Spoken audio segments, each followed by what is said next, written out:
Jaime, ¿tú qué opinas de esto? Tú que has sido el primer periodista, el primer corresponsal de guerra verdadero que exhibió a Carlos Loret de Mola en su primer montaje, el montaje que estableció ahí en Afganistán, luego de pagarle a una persona que tenía ahí un tanque de la era rusa, de la era soviética, para que pudiera hacer su stand-up, dice que estaba ahí en medio de la acción. ¿Qué opinas ahora de esto, de este video, de este cuestionamiento que le hacen unos encapuchados muy parecidos a los que entrevistó supuestamente Loretito, que supuestamente habrían pertenecido al crimen organizado en Guerrero? ¿Qué opinas de esto, querido Jaime? Pues opino que no debería de extrañarnos, sino debería sorprendernos el hecho de que haya este tipo de maquinaciones, montajes, sobre todo viniendo de un medio como Latinos, ¿no? Mira, yo creo que, y esto tiene que ver con la aparición de las redes sociales, con YouTube.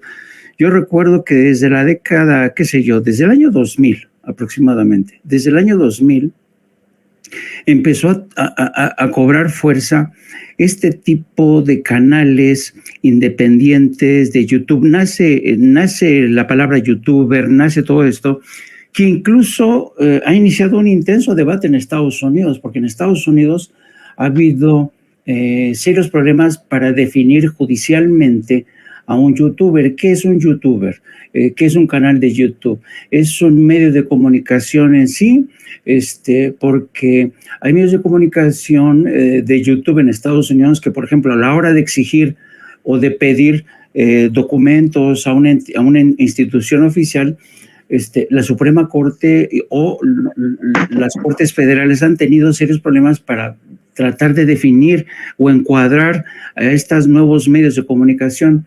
Pero al margen de estas dificultades para encuadrar, para concederles o reconocer cierta personalidad jurídica, lo cierto es que entre este nuevo mundo de youtubers donde pululan auténticos periodistas con oportunistas, con gente de es gente de toda ralea, ¿no? Es una extraña mezcolanza, ¿no?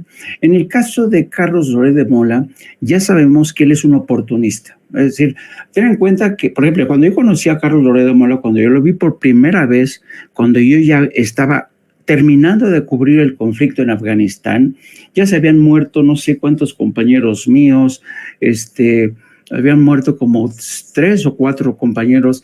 Yo había bajado como 15 kilos, tenía un principio de neumonía, y llega Carlos Loret de Mola emocionado en el mes de diciembre, ¿no?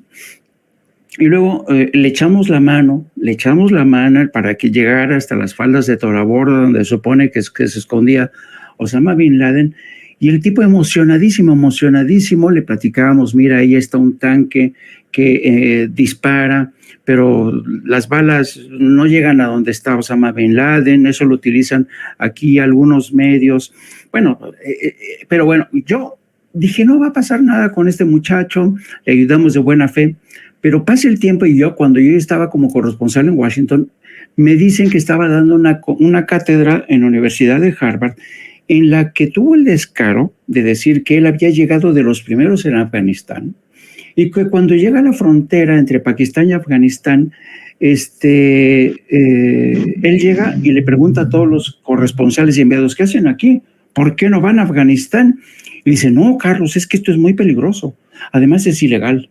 Y entonces Carlos Loret de Mola, pero es que yo soy mexicano y los mexicanos todos los días atravesamos la frontera de Estados Unidos, así es que ahí voy, y que fue de los primeros. Yo no podía creer que estuviera mintiendo de esa manera, ¿no? Y claro, eso se lo celebraron en Televisa, le aplaudían, tuvo una gira para platicar sus historias de corresponsal de guerra. Bueno, entonces un personaje como Loret de Mola, que fue a la universidad y en lugar de escoger ética, escogió la materia de montaje para ver cómo se ganaba la vida, pues este personaje es la definición misma del oportunista craso, ¿no? Que he dado al autobombo para decir yo soy el mejor corresponsal de guerra, soy lo mejor. Y lo triste, lo lamentable es que en Televisa se lo compraron, ¿no? Bueno, Cuando viene el tema de cambio de gobierno, Televisa se da cuenta pues que este personaje no les puede funcionar. ¿Por qué? Porque se había convertido en un enemigo jurado de Andrés Manuel López Obrador, ¿no? Andrés Manuel ha dicho que no tuvo nada que ver para que se... Entonces, ¿dónde se fue a parar? Pues en un medio como Latinos, que por cierto fue registrado en Delaware, en Estados Unidos, que tú sabes, querido Toño, Delaware es donde la inmensa mayoría de fábricas, empresas tienen registrados a esos negocios. ¿Por qué? Porque es un paraíso fiscal. Entonces, y además para evitar el escrutinio desde México. Bueno, entonces crean Latinos, ¿no? ¿Y cuál era la política de Latinos? La política de Latinos era atacar sin contemplación a Morena, Andrés Manuel López Obrador, que es el enemigo jurado de Roberto Madrazo. Entonces, imagínate con estos desvergonzados, corruptos, que desde el primer momento Latinos nunca ocultó cuáles eran sus intenciones. Y eso hay que agradecérselos, ¿no? Pero ahora ves cómo Latinos se ha ido transformando y ha seguido la misma escuela de medios que, por ejemplo, en Estados Unidos ha habido periodistas provocadores que agarran una cámara y van y provocan, o un micrófono, y así nacieron canales de televisión, y así nacieron medios como Breitbart News, que tú conoces muy bien, en fin, que son medios independientes que lo único que tienen es una agenda muy marcada, en este caso Latinos anti-AMLO, anti-4T, y se han puesto al servicio del mejor postor. ¿Y quién es ese mejor postor? Intereses corporativos, intereses del PRI, intereses del PAN, intereses del PRD, y entre todos ellos han hecho una vaquita, y por eso tienen tantos recursos, que es un poco lo que he hecho también a las Raki, ¿no? Entonces, llegamos ya al evento, al suceso, que yo creo que le estamos sobredimensionando, porque poner un micrófono que nadie sabe, porque todos vemos el micrófono, todos vemos una mano, pero nadie sabe quién puso ese micrófono. Entonces, este es un montaje a toda luz. Aquí hubo un hombre de paja para poner ahí, porque si ves los cuestionamientos de los dos muchachos, el lenguaje evidentemente es de gente de ahí, gente que se tiene que cubrir la cara porque no tienen el valor de hablarle a cara descubierta a la quien puede ser la próxima presidenta de México. Y yo quiero llamar aquí la atención en un tema, la actitud de Claudia Sheinbaum. No perdió la compostura, los escuchó con mucha tranquilidad, con serenidad, los dejó hablar. Por cierto, sus demandas, nada articulado, pero lo que importaba era que el micrófono de Latinos estuviera ahí. ¿Por qué?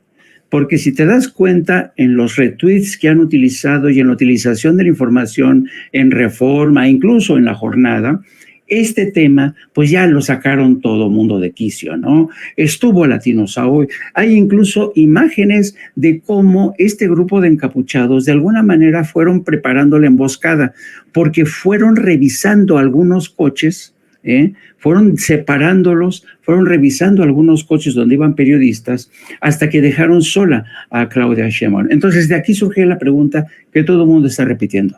¿Dónde estaba la seguridad de Claudia Sheinbaum? Que es una pregunta legítima, pero que le están sobredimensionando. Y a mí lo más importante que se me hizo es que Claudia Sheinbaum no perdió la compostura, se mantuvo tranquila, con mucha valentía, con mucho carácter. Y el presidente, pues dijo lo que era. Imagínate, para engañar a López Obrador, que tiene un colmillo que arrastra, dice, no, este es un montaje. Y un montaje que ha buscado, ¿quién lo ha buscado? Latinos, ¿con el fin de qué? De hacerse propaganda, de hacerse propaganda y demostrar que es capaz de estar ahí donde otros medios no están, que es capaz de acercarse a la candidata presidencial en momentos en que ellos presentan ahora como comprometedores, cuando no hubo ningún momento comprometedor para Claudia Sheinbaum. ¿Por qué? Porque Claudia Sheinbaum lo vio venir. Así es que yo creo que este incidente se va a multiplicar, pero no es porque la gente de Latinos tenga esta idea, el ingenio suficiente, la astucia, no. Es porque ya hay medios que lo hacen, lo han hecho en Estados Unidos, lo han hecho en Europa, y todo el mundo va por ahí, ¿me entiendes? Porque ahora una persona con un micrófono, un teléfono inteligente es capaz ya de ser él mismo un reportero, pueden provocar, pueden disfrazarse de reporteros, porque esa es otra de las cosas que también desafortunadamente están ocurriendo. Hay gente que no tiene formación como periodista, nunca ha sido periodista, pero se presta para este tipo de montajes, para precisamente desvirtuar, tratar de sembrar cizaña, miedo. ¿La pueden atentar contra Claudia Sheinbaum? ¿Sí o no? ¿Dónde está la seguridad? Aquí hay algunas fallas, porque hasta ahora no le han encontrado ninguna falla a la campaña de Claudia Sheinbaum, que desde mi punto de vista ha sido la mejor campaña si la comparamos con la del PAN, PRI, PRD. Y si les soy perfectamente honesto, miren, yo recuerdo será unos 5 o 7 años que de alguna otra forma pues fui ahí a vacacionar a Taxco en aquel entonces, manejando desde la Ciudad de México y pasando por Iguala, un grupo de encapuchados estaba haciendo retenes a la gente que por ahí pasaba y les cobraba, ya saben, ¿no? La caseta que no existía, ¿no? Estaba muy, muy reciente el incidente de la desaparición de los 43 normalistas de Ayotzinapa, y yo verdaderamente me puse muy nervioso, muy, muy nervioso de que pues esto pudiera derivar en una circunstancia muy adversa. Gracias a Dios no pasó nada, pero tienes toda la razón, Jaime, el temple, la compostura que guardó Claudia Sheinbaum habla muchísimo de cómo podría actuar ante una situación de angustia, de preocupación, una situación grave para nuestro país, una situación de seguridad nacional. Si guardó esa compostura enfrente de un grupo de encapuchados, justo en ese sitio en el que en estos momentos no lo podemos negar, por supuesto hay problemáticas en cuanto a la inseguridad, pues imagínense, ¿no? Estando en su oficina, ahí en Palacio Nacional, ante alguna crisis de seguridad nacional. Qué bueno que lo mencionas. Pero bueno, se nos fue el tiempo volando. Esta mesa ha sido fantástica, queridos compañeros. Ya hasta pasan de la 1:00 con 9 minutos. Y yo les quiero agradecer que se hayan sumado a esta transmisión, que pudimos cubrir casi todos los temas. Nos quedó el tema del hermano del Mencho en el tintero, pero lo estaremos cubriendo en nuestros siguientes espacios. Y bueno, además de agradecerles, te quiero pedir, querido Jaime, estábamos contigo, que nos compartas también tus redes sociales para que la gente se ponga en contacto contigo. En 50 minutos aproximadamente vamos a entrar al aire con No Apto para Cínicos. Los espero ahí, donde vamos a hablar de estos mismos temas. Vamos a profundizar también en lo que dijo el presidente sobre esta nueva relación, porque acuérdense que dijo, ya no tendría que ser la relación con Estados Unidos, ateniéndonos a esta vieja frase, tan lejos de Dios y tan cerca de Estados Unidos. Él dice que ahora tiene que decirse tan cerca de Dios y no tan lejos de Estados Unidos. Vamos a hablar de la nueva relación, de las complejidades que atañe. Vamos a hablar del caso del refugiado político que sigue en condiciones ahí deplorables en Quito, en Ecuador. Y vamos a hablar también de las campañas, cómo van. Y pues nada, me pueden seguir también a través de mis redes sociales, @Jaime Journo. Y como siempre, un placer, todo un honor, como siempre, coincidir con el maestro don Francisco Cruz y contigo, Toño, a quienes mando un fuerte abrazo. El placer es mío, el placer es Sin Censura. Querido Paco, pues lo mismo. Por favor, comparte nuestras redes sociales para que la gente se ponga en contacto contigo. Pues también un abrazote para Jaime, ya sabe que siempre es un placer. Para ti, Toño, un abrazote para los dos. Yo, ya saben, @Paco Cruz Jiménez en X, antes Twitter, Francisco Cruz Jiménez en Facebook, y nos vemos mañana, Toño. Pero un abrazote, Jaime, como siempre. Ahí los tiene usted, dos grandes periodistas, el periodista y escritor Francisco Paco Cruz y, por supuesto, el corresponsal de guerra y periodista, el queridísimo Jaime Hernández, aquí en Sin Censura. Muchas gracias a los dos.